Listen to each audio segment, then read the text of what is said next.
Obsesif, ngobrol seru, skills for first jobbers.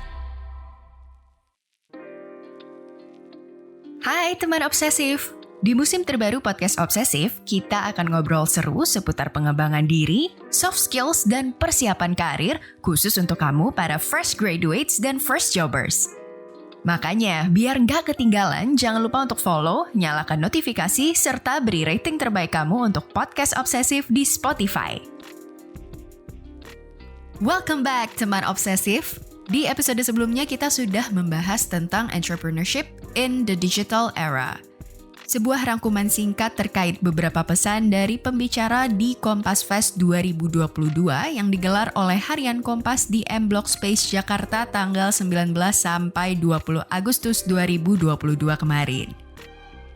Nah, seperti yang kalian udah baca di judul episode kali ini, podcast Obsesif akan membahas tentang peluang karir sebagai seorang content creator dalam kehidupan yang serba digital ini. Yuk, simak bersama!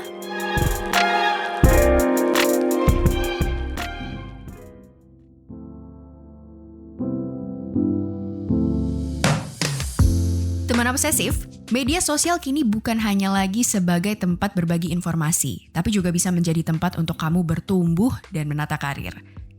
Hal ini terbukti dengan banyak sekali kemunculan content creator yang sehari-harinya membuat konten kreatif sehingga bisa dinikmati sebagai hiburan atau menjadi medium berjualan seperti endorse yang dibalut dengan konsep yang unik dan menarik.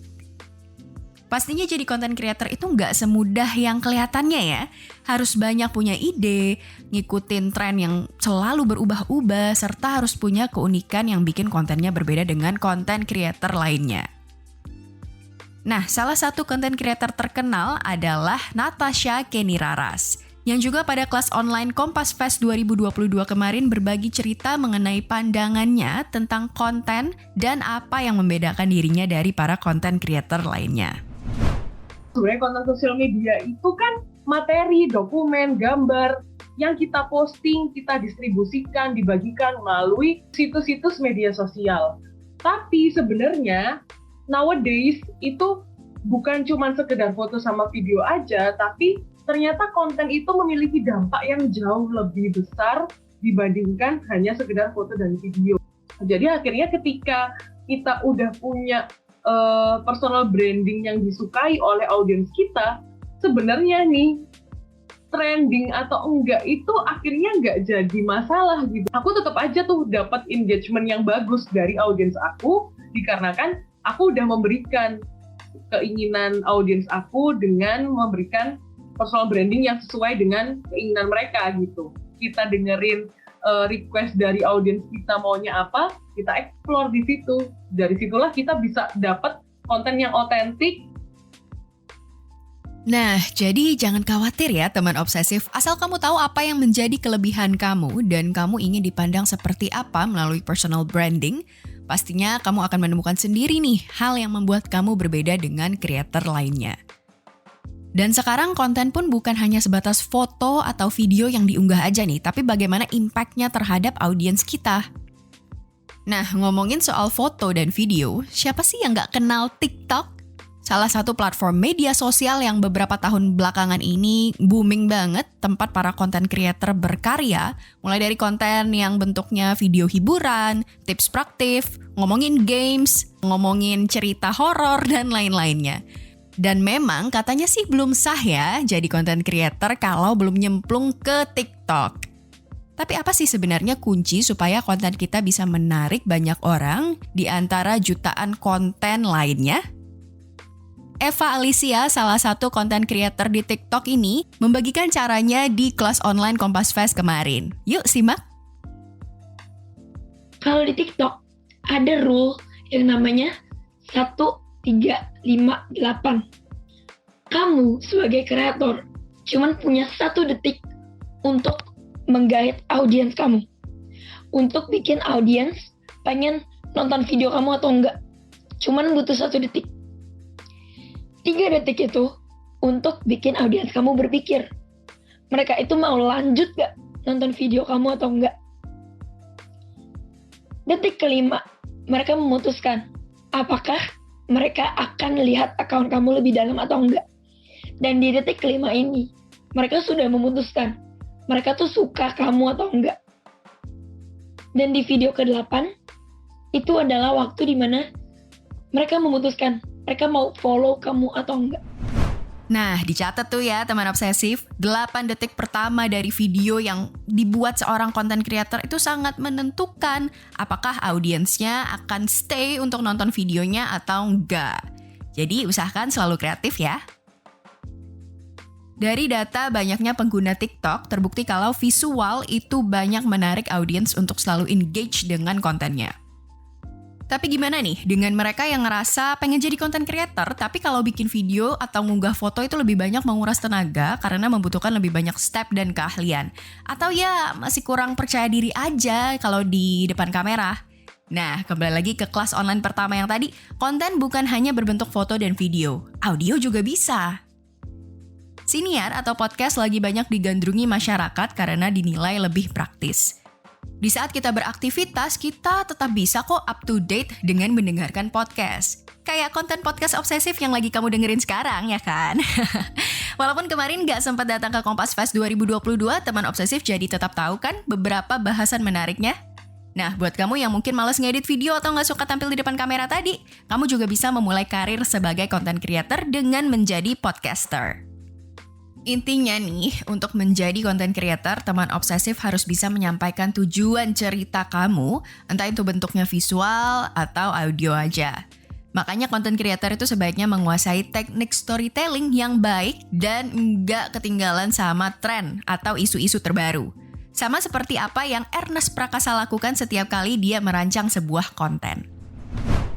Teman-teman harus memperhatikan dua hal menurut gua, pemilihan isu dan pemilihan platform. Pemilihan isu, kita tuh menyuarakan sesuatu yang sifatnya sosial itu bukan karena pengen keren, bukan karena gaya, bukan karena pengen bikin gebetan kita terkesan dan segala macam, tapi karena lu pengen punya sesuatu yang ketika isu itu didengar orang dan ketika isu itu membukakan mata orang-orang yang tadi nggak peduli jadi peduli, orang-orang yang termarginalkan atau orang-orang yang menjadi korban kalau isu itu tidak diangkat lantas menjadi tertolong karena lu menyuarakan. Di situ letak kepuasannya, di situ letak fulfillment kita sebagai manusia gitu, saat lu bisa nolong orang lain lewat isu sosial yang lo angkat. Jadi pemilihan isu ini bukan pemilihan isu yang keren-kerenan, bukan pemilihan isu yang lagi viral, tapi yang menurut lo mengusik gitu, mengusik hati lo. Ini nggak bener nih, ini nggak bener, ini harus something has to be said, something has to be done gitu.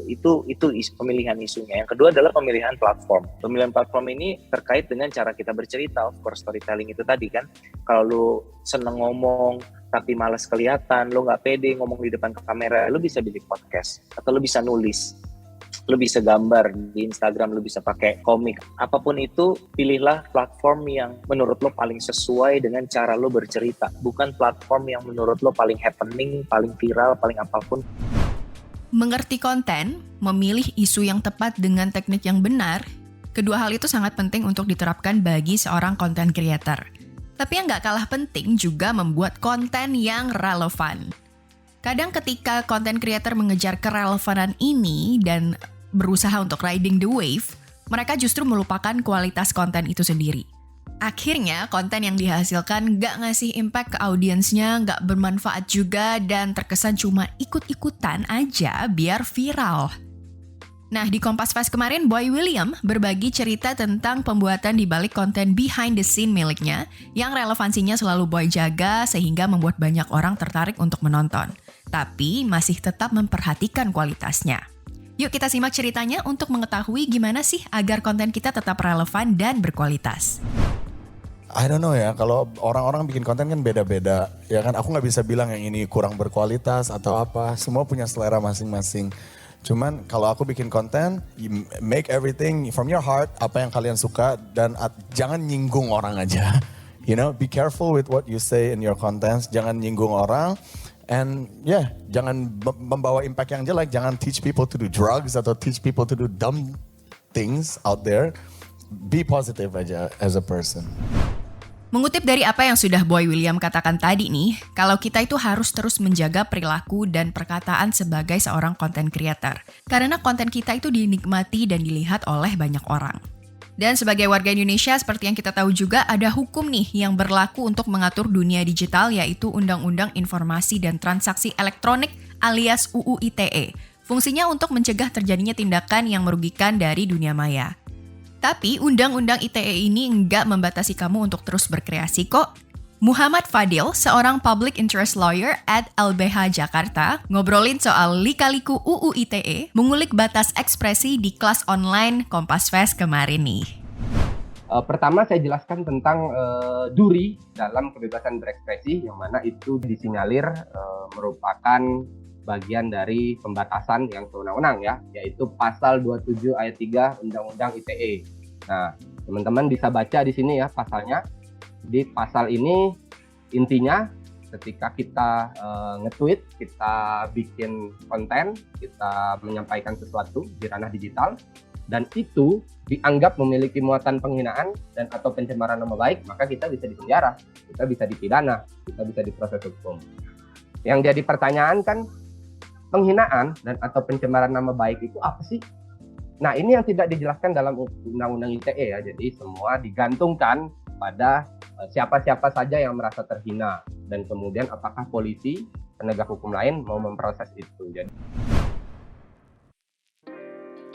Nah, itu dia tadi. Banyak banget kan pelajaran yang bisa kamu dapatkan untuk menjadi seorang content creator yang kreatif, relevan, dan punya kualitas super dari rangkuman singkat kelas online dan conference Kompas Fest 2022 tadi.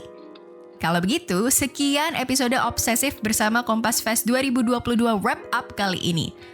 Kompas Fest akan hadir lagi tentunya di tahun depan nih. Jadi supaya kamu gak ketinggalan, teman obsesif bisa follow Instagramnya di @kompasfest_id dan pantengin juga websitenya di kompasfest.kompas.id untuk tahu update terbaru dari festival kreatif ini. Cek linknya juga di deskripsi episode kali ini ya.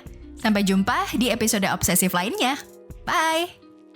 Episode ini dipersembahkan oleh Kompas Fest 2022, presented by BNI, hosted by Harian Kompas, co-hosted by Ide Laju, sponsored by Bank Negara Indonesia, co-sponsored by Astra International, Perusahaan Listrik Negara, Altea Care, dan Tiket.com.